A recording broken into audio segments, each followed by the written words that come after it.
시청자 여러분 안녕하십니까? BOA 뉴스투데이 시작합니다. 유럽연합과 덴마크 등 유럽 국가들이 유엔에서 북한의 계속되는 핵과 탄도미사일 프로그램이 영내 안보의 위협이라고 지적하고 북한의 비핵화 약속을 이행하라고 촉구했습니다. 하지만 북한은 이런 요구들이 이중 기준이라며 반발했습니다. 이런 가운데 미국 국무부는 최근 발표된 유엔 전문가 패널 보고서를 평가하며 회원국들의 제재 이행 노력을 강조했습니다. 첫 소식 박형주 기자가 보도합니다. 유럽연합 EU의 마율린 판 딜런 군축 비확산 특별대표는 4일 군축을 담당하는 유엔 총회 제1위원회에서 핵과 탄도미사일 프로그램 개발을 지속하는 북한의 행동과 의도는 중대한 우려사안이라고 밝혔습니다. 딜런 특별대표는 그러면서 북한의 이런 행태가 핵무기 없는 한반도에서 신뢰와 항구적인 평화 안보를 구축하기 위한 국제적인 노력을 계속 저해야 한다며 북한의 완전하고 검증 가능하며 돌이킬 수 없는 비핵화, 즉 CVID를 촉구했습니다. The DPRK must abandon its weapons of mass destruction, ballistic missile, and existing nuclear programs in a complete, verifiable, and irreversible manner, in line with its obligations under UN Security Council resolutions. 유럽연합은 이어 한반도 비핵화를 위한 조치가 이루어질 수 있도록 미국과 한국이 표명한 대화 준비에 북한이 건설적으로 반응할 것을 촉구한다고 밝혔습니다.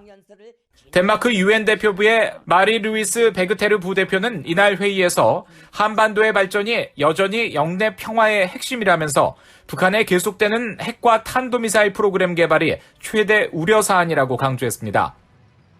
덴마크는 또 북한이 유엔 안보리 결의에 따라 완전하고 검증 가능하며 돌이킬 수 없는 북한의 비핵화에 대한 국제적 약속을 이행할 것을 촉구하면서 이는 한반도의 지속적인 평화와 안정을 위한 유일한 방법이라고 강조하고 이를 위한 대화를 지지하는 노력도 계속돼야 한다고 말했습니다.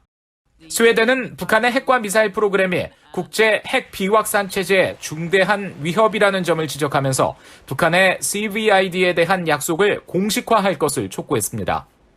The DPRK should formalize its commitment towards denuclearization in a complete, verifiable and irreversible manner, including by signing and ratifying the CTBT. 그러나 북한은 이날 유럽 국가들의 요구에 대해 일방적인 대북 적대시 정책을 추구하는 이중적 행위라면서 자신들의 무기 개발이 정당한 방위 차원이라고 주장했습니다. 이런 가운데 미국 국무부는 북한의 계속되는 핵 개발과 불법 활동을 지적한 유엔 안보리 전문가 패널의 최근 중간 보고서에 대한 BOA의 논평 요청에 북한의 거듭된 여러 유엔 안보리 결의 위반을 계속 우려하고 있으며 이런 위반은 영내 불안정 가능성을 높인다고 밝혔습니다.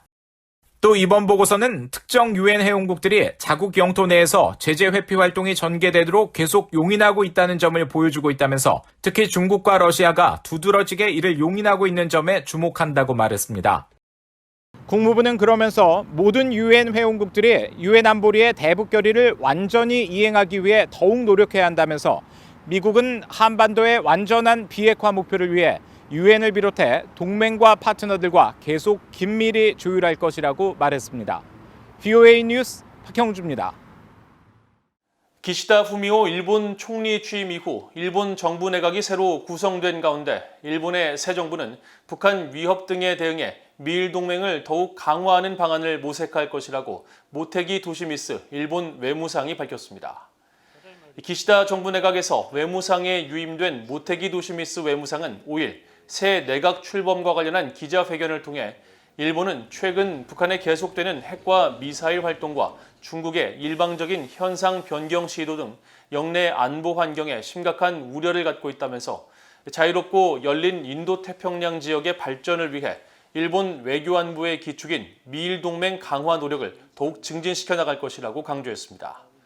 방위상에 유임된 기시노부오 방위상도 이날 기자회견을 통해 기시다 신임 총리가 탄도미사일 방어 능력 강화와 정미사일 요격 능력 향상에 더해 추가적인 대응 방안 마련을 방위성에 지시했다고 설명하고 새 내각은 엄격해지는 안보 환경 속에서 우주와 사이버 전력을 포함한 방공망 강화 방안을 마련할 것이며 미일 동맹 강화를 통한 억제력과 대응 능력 향상을 도모할 것이라고 밝혔습니다.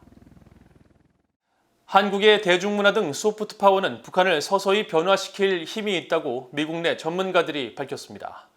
또 한국 대중문화의 세계적인 유행은 미한동맹의 미래에 도움이 된다는 평가도 나왔습니다.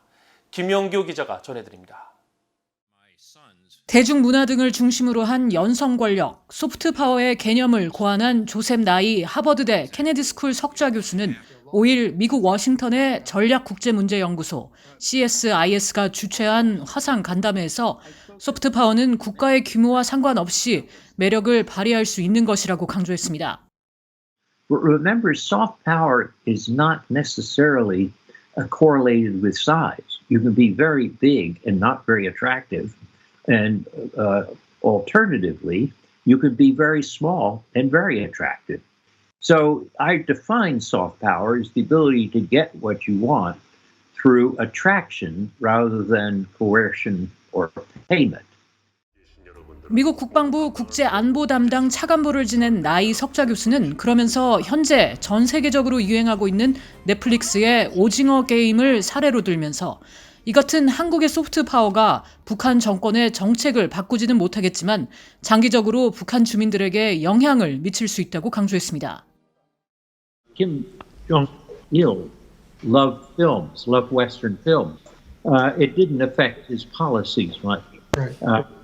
And I doubt that Kim Jong-un is going to be much affected by the attractions of Squid Game or for North Korea, it won't affect the leaders, but it will affect the populace for long-term change. 빅터차 CSIS 한국 석좌도 북한 주민들은 한국의 음악이나 영화 등을 갈망하고 있다면서 한국의 대중문화가 지도부에 영향을 미치기는 어렵겠지만 사회 전반에 영향을 미치고 있다고 말했습니다. It has the potential to have a transformative effect on the way the average North Korean thinks, even though they cannot yet express how they think. You know, that in combination with the growth of markets in North Korea is the biggest agent for change potentially in the country when an opening presents itself. 수미테리 CSIS 선임연구원은 북한 정권은 엘리트층이나 주민들이 한국의 대중문화를 접하고 있다는 사실을 알고 있기 때문에 주민들을 세뇌하고 정보를 독점함으로써 통제력을 유지하려는 노력에 변화가 생기고 있다고 지적했습니다.